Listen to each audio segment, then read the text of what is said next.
one of condenser fan motor safety guard. We can see one of big motor include 5 blade.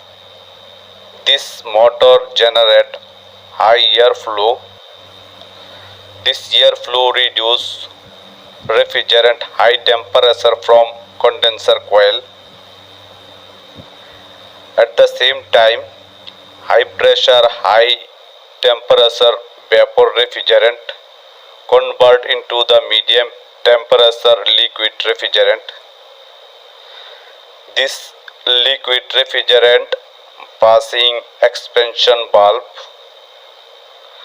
After passing expansion valve, low pressure, low temperature liquid refrigerant enter into the evaporator.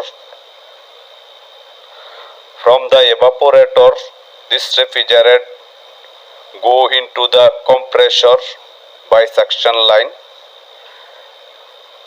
and the compressor throw it back into the condenser coil. The condenser fan motor continue generate airflow and reducing refrigerant high temperature. So that means this condenser fan motor is very important for this chiller.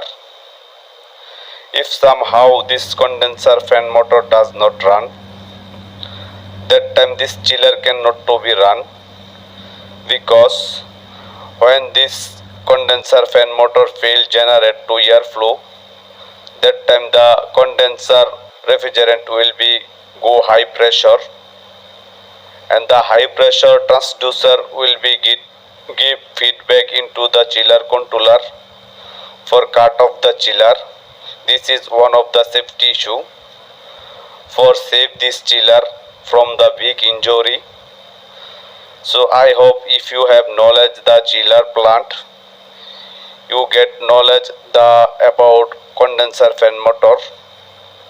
If the condenser fan motor does not run, what will be happen with this chiller? Also only for this condenser fan motor, technically we call this chiller air cooled. If this is not by condenser fan motor installed, it will be reduced refrigerant by water. Then we call this water cooled chiller. Thank you for watching.